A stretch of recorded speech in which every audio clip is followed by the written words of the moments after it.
छोटे छोटे पॉइंट्स है, बट कैट एग्जाम में याद रखो आपका 40 मिनट का टाइमर चल रहा है। तो अगर आपने यहाँ पे टेबल बनाना शुरू किया और कुछ कॉलम कम पड़ गए तो आप शायद उधर परेशानी में आ सकते हो। तो थोड़ा सा आपको विजुअलाइजेशन कर लेना है कि कैसा आपका टेबल बनेगा और उसके हिसाब से आप उसको पेपर पे रखोगे, और वो चीजें आपको अभी से ही करनी चाहिए। तो आज के इस वीडियो में हम बात करेंगे कि कैट एग्जाम में आपको कैसी रफ शीट्स मिलती है और क्या उसकी कोई लिमिटेशन है, उसके डायमेंशन क्या होते हैं और कौन सी चीजों का ध्यान रखना चाहिए ताकि हम उसको इफेक्टिवली यूज कर पाए। क्योंकि अगर हम रफ शीट को सीरियसली सिर्फ रफ शीट की तरह यूज करेंगे शायद हम कुछ इंपॉर्टेंट पॉइंट्स को मिस कर सकते हैं।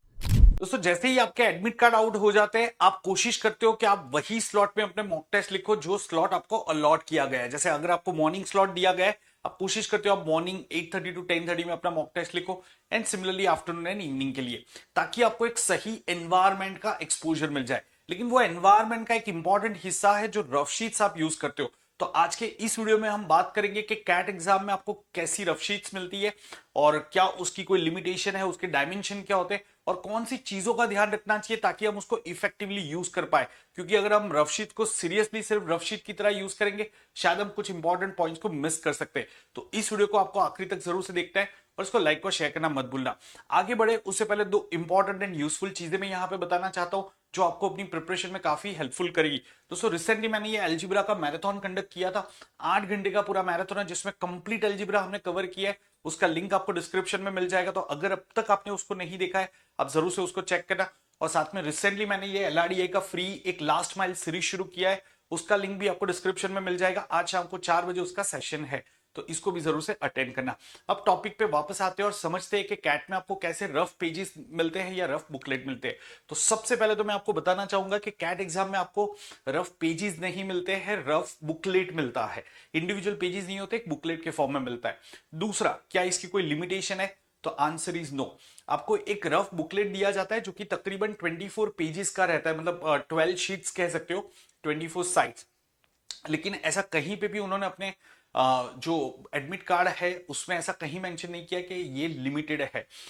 लेकिन क्योंकि वो 24 पेजेस का रहता है which is more than sufficient, तो आज तक किसी भी स्टूडेंट को ऐसा नहीं हुआ है कि उसको दूसरे बुकलेट की जरूरत पड़ी हो। क्यों ऐसा होता है पूरा कैलकुलेशन में आपको दिखाऊंगा कि कौन से सेक्शन में आपको कितने पेजेस की जरूरत पड़ती है, तो उसको भी हम समझेंगे। उससे पहले हम इसके साइज की बात कर लेते हैं। तो दोस्तों, ये जो आपका रफ बुकलेट होता है वो A5 साइज का होता है। अब A5 क्या है वो मैं आपको पहले बता देता हूं। तो दोस्तों, जो नॉर्मल पेजेस पे आप प्रैक्टिस करते हो ऐसे व्हाइट शीट्स, तो ये आपके A4 साइज के पेपर है। अगर मैं इसको हाफ कर देता हूं तो ये A5 साइज बन जाता है। इसको अगर मैंने ऐसे फोल्ड कर दिया तो ये A5 बन जाता है। ठीक है, तो A5 मतलब A4 का हाफ होता है। तो आपको जो बुकलेट दिया जाता है वो तकरीबन इस साइज का होता है, हालांकि इससे भी 1 सेंटीमीटर छोटा रहता है थोड़ा सा, और ये विड्थ में थोड़ा सा कम रहता है, हालांकि आधा सेंटीमीटर। तो ये एक बुकलेट के फॉर्म में होता है, मतलब ऊपर का थोड़ा पार्ट आप यूज नहीं कर सकते, मतलब उसको आप पेजेस को ऐसे फोल्ड करके आपको यूज करना होता है। ठीक है, तो यहां पे बात करते हैं तकरीबन आपको इतना एरिया मिलता है। तो आप जब अभी कैट एग्जाम के मॉक टेस्ट वगैरह लिख रहे हो, क्वेश्चन प्रैक्टिस कर रहे हो, तो आप अभी से कोशिश करोगे कि आप ऐसे पेजेस पे लिखो। क्यों? क्योंकि जैसे आपके पास में A4 साइज का पेपर है, जो बड़ा वाला पेपर है, तो उसमें काफी आसानी से आप टेबल वगैरह बड़ा सा बनाते होगे। लेकिन सडनली अगर आपको वही टेबल को स्क्वीज करना आ जाता है तो शायद दिक्कत हो सकती है। तो मेरे हिसाब से आखिरी 10 दिन में अगर आप ये A5 साइज के पेजेस पे प्रैक्टिस करते हो आपको काफी फायदा होगा। अगर आप चाहते हो कि मैं उसका लिंक प्रोवाइड करूं तो कमेंट्स में खाली आप रफ शीट्स एक पिन कर देना, एक मैसेज रफ शीट्स डाल देना। मैं आपको Amazon का लिंक प्रोवाइड कर दूंगा जहां पे आपको रफ शीट्स ये जो A5 साइज का बुकलेट है वो मिल जाता है जो कैट साइज के होते हैं। तो अब वो मैं आपके लिए कर सकता हूं। ठीक है, अब इसमें आपको कौन सी चीजों का ध्यान रखना है वो समझ लेते हैं और आप कैसे इसको यूज करते हो। तो जब भी आपका पेपर शुरू होता है सबसे पहले आपका VARC सेक्शन आता है। VARC में आपको एज कोई रफर की जरूरत नहीं पड़ती है, अनलेस आप कुछ पैराग्राफ कोई एक आरसी पैसेज का थोड़ा सा समरी लिखना चाहते हो या कोई कीवर्ड्स को लिखना चाहते हो तो वो अलग चीज है। मतलब आपको हार्डली आधे पेज एक पेज की जरूरत पड़ती है उसके अंदर, वो भी शायद यूज ना हो। फिर दूसरा सेक्शन आपका आता है LRDI सेक्शन, और यहां पे आपको कुछ चीजों का ध्यान रखना है। सबसे पहले तो LRDI सेक्शन में जब भी कोई आप केसलेट या कोई भी आप गेम्स एंड टूर्नामेंट का सेट उठाते हो और उसका टेबल आप बनाने वाले हो तो पहले आप विजुलाइज करोगे कि टेबल की साइज क्या होगी, मुझे कितने कॉलम ड्रॉ करने, मुझे कितने रो ड्रॉ करने, और उसके हिसाब से आप इसको पेपर को सीधा या टेढ़ा करके भी आप इसको यूज कर सकते हो, मतलब लैंडस्केप या पोर्ट्रेट मोड में आप इसको रख सकते हो। जैसे अगर आपको हॉरिजॉन्टली लॉन्ग टेबल बनाना है तो आप इसको आड़ा कर दो और यहाँ पे टेबल बनाओ। ये छोटे छोटे पॉइंट्स है, बट कैट एग्जाम में याद रखो आपका 40 मिनट का टाइमर चल रहा है, तो अगर आपने यहाँ पे टेबल बनाना शुरू किया और कुछ कॉलम कम पड़ गए तो आप शायद उधर परेशानी में आ सकते हो। तो थोड़ा सा आपको विजुअलाइजेशन कर लेना है कि कैसा आपका टेबल बनेगा और उसके हिसाब से आप उसको पेपर पे रखोगे, और वो चीजें आपको अभी से ही करनी चाहिए, क्योंकि एग्जाम में तुरंत आप वो एनवायरनमेंट में शायद कंफर्टेबल ना हो पाओ।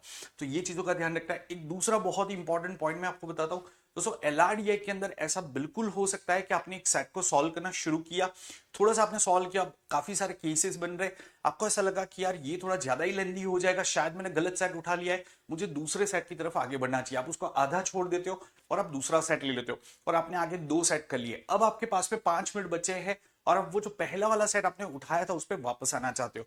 तो काफी बार मैंने देखा है स्टूडेंट्स इतना रफ वर्क करते हैं कि अपने रफ वर्क में वो पता ही नहीं कर पाते हैं कि मैंने क्या एनालिसिस किया था। तो मैं सजेस्ट करूंगा कि अगर आप रफ वर्क भी कर रहे हो थोड़ा सा फेयर वे में करो, मतलब बराबर है आप जल्दी में लिखो लेकिन थोड़ा सा ऑर्गेनाइज वे में लिखो। आपके जो रफ पेजेस है वो थोड़े नीट एंड क्लीन रखो, और वहां पे आप चाहो तो सेट के कुछ टाइटल्स वगैरह रख सकते हो। जैसे अगर सपोज आपने सेकंड सेट का कुछ सोल्यूशन बनाया, टेबल बनाया तो यहाँ पे 2 नंबर का एक सर्कल कर सकते हो ताकि आपको पता रहे मैंने सेकंड सेट यहाँ पे सॉल्व किया था। मैं एक बार फिर से बता रहा हूँ, आपको 24 पेजेस का बुकलेट मिल रहा है, उसमें अगर आपको सर्च करना है तो काफी टाइम वेस्ट हो सकता है। तो आपको उसको ऑर्गेनाइज वे में यूज करना होगा। अगर आपने नंबरिंग किया हुआ है, आपको पता है कि आपने स्टार्टिंग में ही एलआरडीए के क्वेश्चन सॉल्व किए, तो उसमें जैसे ही आपको सेकंड नंबर दिखे आप उस पर वापस आ सकते हो। तो अपनी जो रफ वर्क है उसको थोड़ा ऑर्गेनाइज वे में करना है ताकि आप उस पर वापस आ सको। ठीक है, क्वांट की बात करें, क्वांट के अंदर हालांकि इतना दिक्कत नहीं होता है, आप स्पेस को फिर भी थोड़ा बेटर वे में यूज करोगे। हालांकि मैं यहाँ पे कैलकुलेशन आपको बता देता हूँ कि वीआरसी के लिए हमने आधा या 1 पेज यूज किया। एलआरडीआई में अगर आप देखोगे हर एक सेट के लिए एट द मोस्ट आपको 2 पेजेस की जरूरत पड़ेगी। अगर आपने कोई कैलकुलेशन इंटेंसिव सेट उठा लिया, डीआई का एक लेंदी कैलकुलेशन वाला सेट उठा लिया, चलो उसमें 4 पेज की जरूरत पड़ी, लेकिन ऑन एन एवरेज आपको 2 से 3 पेज की जरूरत पड़ेगी एलआरडीआई के एक सेट के लिए। तो आप देखोगे चलो आपने 3 सेट सॉल्व किए तो 9 पेजेस उधर चले गए, आधा पेज 1 पेज आपका वीआरसी में चला गया, फिर भी आपके पास में क्वांट के क्वेश्चन को सॉल्व करने के लिए 14 पेजेस बचते हैं। मतलब जैसा मैंने आपको स्टार्टिंग में बताया था कि पेजेस की कोई कमी नहीं पड़ने वाली है।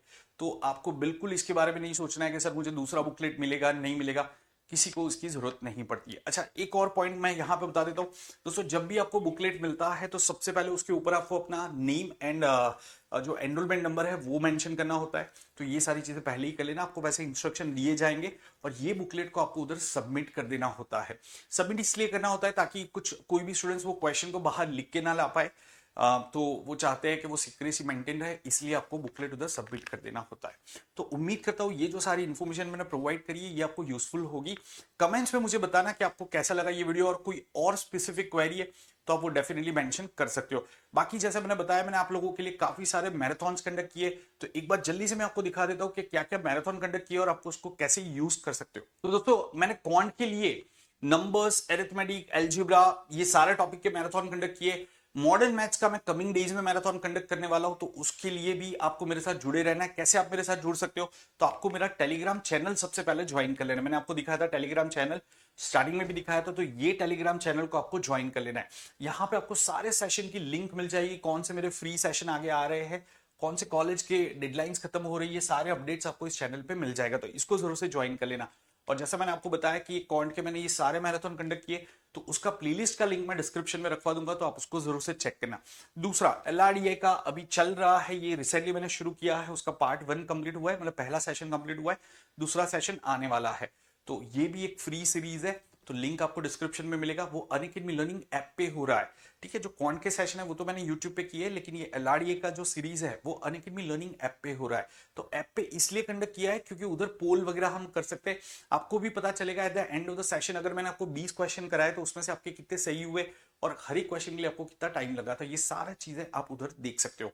एंड उसके अलावा दोस्तों अनअकैडमी का ऑल इंडिया मॉक टेस्ट आ रहा है, तो आप उसके अंदर जरूर से पार्टिसिपेट करना। ये भी एक फ्री टेस्ट है, तो आपको एक अच्छा प्रिपरेशन का असेसमेंट मिल जाएगा, ठीक है।